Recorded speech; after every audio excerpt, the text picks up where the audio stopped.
आप देख रहे हैं दुनिया भर की खबरें और ये रही आज की सुर्खियां। ईरान ने ऑफिशियली दी न्यूक्लियर बम बनाने की वार्निंग, कहा हमें मजबूर किया जा रहा है। पुतिन ने नए मिसाइल से यूक्रेन पर हमले की दी धमकी।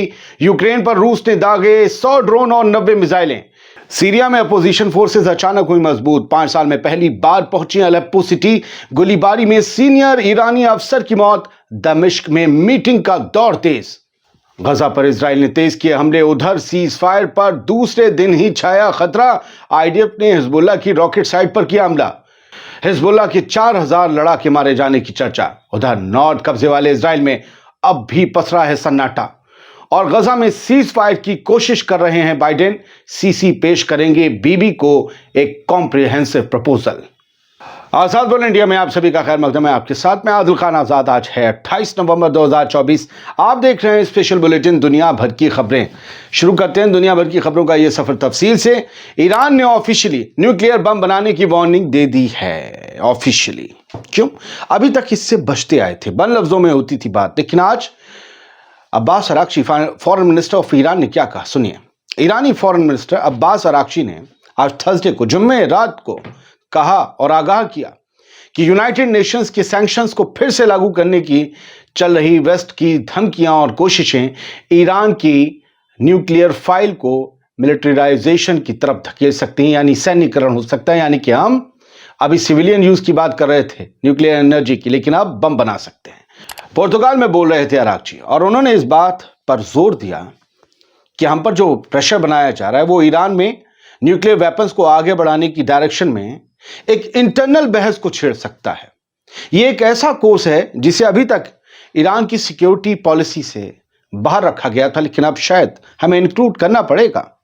अराक्ची ने कहा कि ईरान के पास पहले न्यूक्लियर बम बनाने की, उसे डेवलप करने की और बाकी चीजों की नॉलेज थी, लेकिन यह ऑप्शन कभी भी हमारी स्ट्रेटेजिक फ्रेमवर्क का हिस्सा नहीं रहा था। उन्होंने कहा कि यूरेनियम को 60% से ज्यादा एनरिच करने का ईरान का अभी फिलहाल कोई मौजूदा इरादा नहीं है, लेकिन ऐसा थोड़ी ना कि हथियार रख दिए चलाना भूल गए। उन्होंने कहा कि इस न्यूक्लियर इश्यू को ईरान के वक़ार और इंसाफ के साथ हल किए जाने की जरूरत है, और पाबंदियां अगर लगें तो वो हमें सिर्फ वो करने पर मजबूर करेंगी जिससे हम बचते आए हैं। ईरान ये कहता है कि हमारे पास बम बनाने की टेक्निक नहीं है, लेकिन हम कर सकते हैं। पहले थी हमारी, हमने उसे हटा दी। ये अपने आप को सैंक्शन से बचाने का एक तरीका होता है, जबकि ईरान के पास पूरी नॉलेज है। खैर, बढ़ते आगे। बात रूस की। जनाब आला व्लादिमीर पुतिन ने नई मिसाइल से यूक्रेन पर हमले की वार्निंग दी है, और फिलहाल उन्होंने बताया है कि 100 ड्रोन और 90 मिसाइलें तो हम दाग चुके हैं, अभी वो होश में नहीं आए हैं। रूस के सदर व्लादिमीर पुतिन ने कहा है कि रूस के अंदर गहराई तक हमले करने के जवाब में यूक्रेन पर पिछले 2 दिनों में, यानी 48 घंटों में 100 ड्रोन्स और 90 मिसाइलें लॉन्च की गईं और बहुत से इलाके तबाह कर दिए। पुतिन ने इसके अलावा कीव पर यूक्रेन की दारुल हुकूमत पर एक नए मिसाइल से हमला करने की वार्निंग भी दी है ज़ेलेंस्की साहब को। पुतिन ने थर्सडे को, जुम्मे रात को, कजाकिस्तान की दारुल हुकूमत अस्ताना में पूर्व सोवियत कंट्रीज जो सोवियत का हिस्सा थी, उनका एक सिक्योरिटी अलायंस है, उसकी बैठक थी अस्ताना में, उसमें ये बातें कही।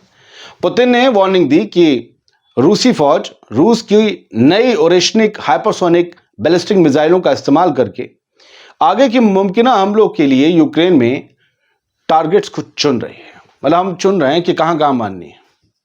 पूरी तौर पर यूक्रेन नहीं, पूरे वेस्ट को पुतिन सीधी धमकी दे रहे हैं। द एक्सप्रेस ट्रिब्यून पाकिस्तान का अखबार है। इसमें पाकिस्तान के वजीर आजम शहबाज शरीफ की एक खबर छपी है।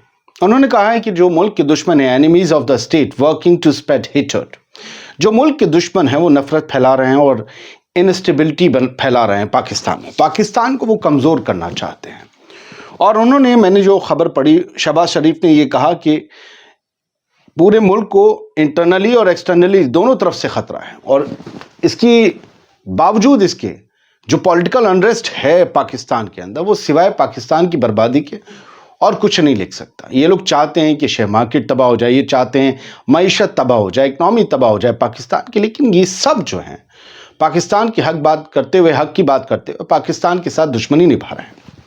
अब होता ये है कि अपोजिशन भी यही कह रहा है कि ये जो है, ये शहबाज शरीफ और इनकी जो अलायंस है और इनकी जो हुकूमत है वो पाकिस्तान की दुश्मन है। یہ بھی کہہ رہے ہیں کہ اپوزیشن پاکستان کا دشمن ہے. اب جو اصل دشمن ہے پاکستان کا وہ سوچ رہے ہیں کہ دشمن اگر یہ دونوں ہیں تو ہم لوگ کیا ہیں. یہ ادھر بھی چلتا ہے, ہر کہیں چلتا ہے. سیاست کا کام ہی ہے جملے بازی, باتیں, ایک دوسرے پر الزامات. حقیقت میں پستی تو عوام ہے, حکومت کسی کی بھی بن جائے. بات کرتے ہیں تسنیم نیوز ایجنسی میں چھپی خبر کی. اور یہ جو تصویر ہے, یہ جو بزرگوار سے دکھ رہے ہیں, یہ ایویں بزرگ نہیں ہیں, یہ دراصل ایک سینئر ایرانین ایڈوائزر تھے. کہا تو یہ چاہ رہا ہے کہ سینئر ایرانین ایڈوائزر تھے, لیکن بتایا یہ جا رہا ہے کہ دراصل یہ صاحب جو تھے یہ IRGC کی طرف سے زبردست ٹریننگ دے رہے تھے اور مدد کر رہے تھے سیریا میں رہنے والے ریزسٹنس موومنٹ کو, جو بشار الاسد کی بھی مدد کرتے ہیں اور حزب اللہ کی بھی ادھر مدد کر رہے تھے. ابھی کیا ہوا ہے کہ سیریا میں کل سے اچانک, خاص طور سے کل سے, ویسے تو پہلے سے ہی چل رہا تھا معاملہ, کل سے اچانک جو اپوزیشن موومنٹس ہیں وہاں کے, انہیں ملیشیا بھی کہتے ہیں کہ انہیں ویسے مدد مل رہی ہے, جبکہ وہ بشار الاسد کی رجیم کے خلاف ہیں, مخالف ہیں. انہوں نے حملے تیز کر دیا. ان کے حملے میں یہ بھی مارے گئے. یہ ایران کے کمانڈر, ان کا نام جنرل کیومارس پور ہاشمی تھا. یہ 2011 سے سیریا میں تعینات تھے اور وہاں پر ہر طریقے سے ریزسٹنس موومنٹ کی مدد کر رہے تھے. بتایا جا رہا ہے کہ النصرہ فرنٹ کے حملے میں یہ مارے گئے ہیں. سیریا کی دو اور خبر دکھاتا ہوں. یہ جو تصویر آپ کو دکھ رہی ہے, اس کے ساتھ کلیش رپورٹ نے لکھا ہے کہ 5 سال میں پہلی مرتبہ ہوا ہے کہ جب الیپو میں سیرین اپوزیشن فائٹرز پہنچ گئے ہیں. الیپو کے اندر یا الیپو کے آس پاس, ابھی شہر میں گھس پائے نہیں, پتہ نہیں, لیکن لگاتار آگے بڑھ رہے ہیں, ورنہ یہاں دھمک نہیں سکتے تھے. یہ وہی حال ہو رہا ہے جو افغانستان میں ہوا تھا. یہ لوگ آ رہے ہیں, ان کے پاس بھاری ہتھیار ہیں, ان کے پاس آرمرڈ وہیکلز میں نے دیکھا, مطلب زبردست طریقے سے ویل ایکوپڈ ہیں یہ. اور ادھر بشار الاسد اور ان کے دوست پوتن ہیں. ہاں, پوتن اور بشار الاسد کے ساتھ بھی ایک تصویر ان کی لگی ہوئی تھی ایک دیوار پر. آپ یہ دیکھیے تصویر, یہ نوچی جا رہی ہے اسد اور پوتن کی, اور انہیں نیچے جوتوں سے کچلا جائے گا. بتایا جا رہا ہے کہ ایرانین ملیشیا پوسٹ پر, ایک ایرانین ملیشیا چوکی تھی جہاں پر یہ لوگ گئے اپوزیشن فورسز, اور انہوں نے حملے کر دیے. دیکھ رہے ہیں آپ تصویر اور بات کرنے کا طریقہ. ایران کی خبروں میں یہ لوگ ٹیررسٹ کہلائے جا رہے ہیں, اور ان کی نظر میں یا ان سے جو محبت رکھنے والی کلیش رپورٹ جیسے ہیں, یہ لوگ ایران کو ملیشیا بتا رہے ہیں یا ایران کے جو گارڈز. تو یہ ہوتا ہے ایک دوسرے پر. اب یہاں یہ خبر جو دی جاتی ہے وہ دونوں طرف کے لوگوں کے لیے ہوتی ہے. تو پلیز, ہمیں سب پتہ ہے کون کیا ہے, اسد نے کیا کیا ہے, اسد کیا کر رہے ہیں, یہ ملیشیا کون ہے, کس سے بیکڈ ہیں, کس سے پیسے مل رہے ہیں. فی الحال آپ خبر کو سمجھیے. اتہاس جس دن سمجھانا ہوگا اس دن اسد کی بھی باتیں کریں گے, اس ملیشیا کی بھی باتیں کریں گے, اور صرف ان پر بات ہوگی. فی الحال تو دنیا بھر کی باتیں. اب آ رہے ہیں ہم اسرائیل کی کہانی پر. اسرائیل نے حملے تیز کر دیے ہیں اب غزہ کے اوپر, کیونکہ لیبنان میں سیز فائر ہو گیا, لیکن لیبنان میں بھی آج لگ بھگ سیز فائر وائلیشن کیا. بتائیں گے. سینٹرل غزہ میں قتل عام مچایا ہے, یہ لیبنیز ویب سائٹ المایدین کہہ رہی ہے آج اسرائیل نے. خبروں کے مطابق غزہ کے نصیریت ریفیوجی کیمپ اور باقی علاقوں میں بہت زبردست طریقے سے بامبنگ کی, بہت سے سویلینز کے مارے جانے کی خبر آئی ہے. یہ اس بات کے آثار آپ میں سے سبھی لوگوں کو تھے. آپ لوگ تو ماشاءاللہ بڑے ذہین لوگ ہیں, عام لوگوں کو بھی تھے جو ویڈیوز نہیں دیکھتے, کہ جب لیبنان میں جنگ رکے گی تو پورا فوکس غزہ پر ہوگا IDF کا, اور وہی ہو رہا ہے. اس خبر میں ایک تصویر بھی ہے, اگر آپ اس تصویر کو فل فریم دیکھ سکیں. ایک طرف سمندر ہے, زمین کا ٹکڑا ختم, اور ایک طرف زمین ہے, ادھر پیچھے برباد عمارتیں ہیں. یہاں سمندر کے کنارے لوگوں نے اپنی جھوپڑیاں, مڑیاں, جو کچھ بھی تھا وہ بنا لی ہیں. یہاں بھی کبھی کبھی بم گر جاتے ہیں. غزہ کا حصہ ہے. پیچھے کہیں دور سمندر کے کنارے کے اس طرف, پٹی کے گھیراؤ کے اس طرف اسرائیل کی چمچماتی عمارتیں دکھتی ہیں. سمندر کے ایک ہی کنارے پر کچھ میٹر یا کچھ کلومیٹر کے فاصلے پر دو طرح کی زندگیاں بستی ہیں. اب جو ہے ایک ٹائمز آف اسرائیل کی ہیڈ لائن دیکھ لیجئے. ابھی سیز فائر کا دوسرا دن تھا کہ اسرائیلی ایئر فورس نے حزب اللہ کی راکٹ سائٹ کو تباہ کرنے کا जो है दावा किया है और कहा है कि हमने सीज फायर वॉलेशन होता देखा था। यहाँ पर ये रॉकेट लॉन्च हो सकते थे हम पे। बताइए अब सीज फायर में कौन रॉकेट लॉन्च करेगा। तो इन्होंने रॉकेट साइट हिजबुल्लाह की उड़ा दी। अब कहीं हिजबुल्लाह ये ना कहे कि हमने इजराइल की मिलिट्री बेस पर हमला किया है क्योंकि वहां से हम पर हमला होने वाला था। अब ध्यान रखिए कि ये सीज फायर जो है समझदारी से कोई टिका ले गया, खासतौर से हिजबुल्लाह, तो हो जाएगा। इजराइल की तरफ से बहुत लंबा टिक नहीं पाएगा।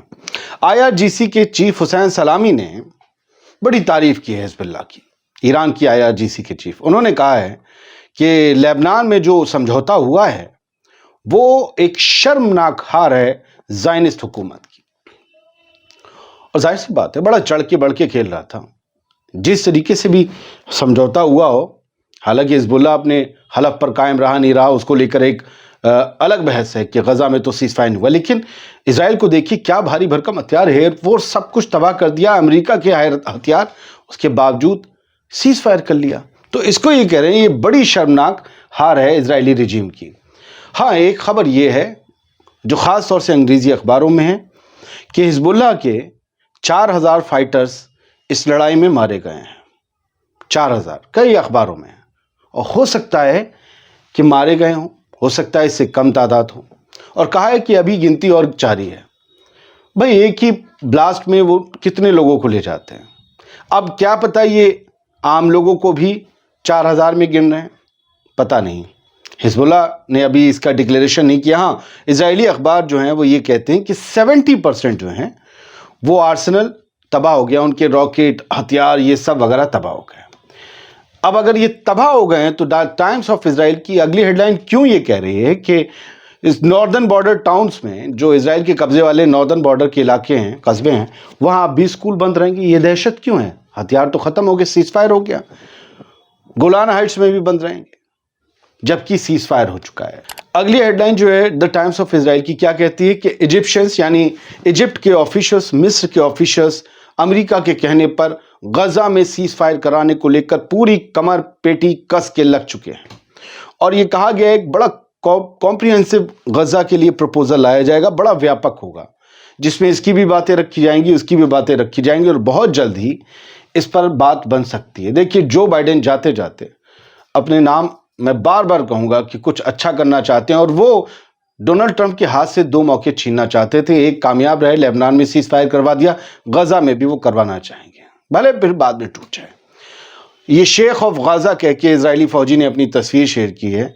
एक मस्जिद थी यहाँ पर जिसे मिस्मार कर दिया, तबाह बर्बाद कर दिया, और मस्जिद के मिंबर पर ये इजरायली फौजी जूते पहनकर बैठा हुआ है और अपनी तस्वीर खिंचाकर सोशल मीडिया पर लिख रहा है शेख ऑफ गाजा, गजा का शेख, ये अपने आप को कह रहा है। इस तरीके से चीज़ें सामने आती हैं। आज कुछ लोग घरों पर पहुंचे, इजराइल की जेल से 1 साल बाद आज़ाद होकर, बेत खलील जो एक टाउन है हेब्रोन शहर वेस्ट बैंक में, तो वो लोग जब 1 साल बाद अपनी फैमिली से मिले, इनमें एक अनगम थी, एक शहद असफिरा थे। ये लोग जब मिले, एक लड़की और एक लड़का, 1 साल बाद, तो सबकी आंखों से खुशी के आंसू छलक उठे। मुझे लगा एक खुशी की तस्वीर के साथ एंड करना चाहिए। बहुत बहुत शुक्रिया। सलामत रहिए, खुश रहिए।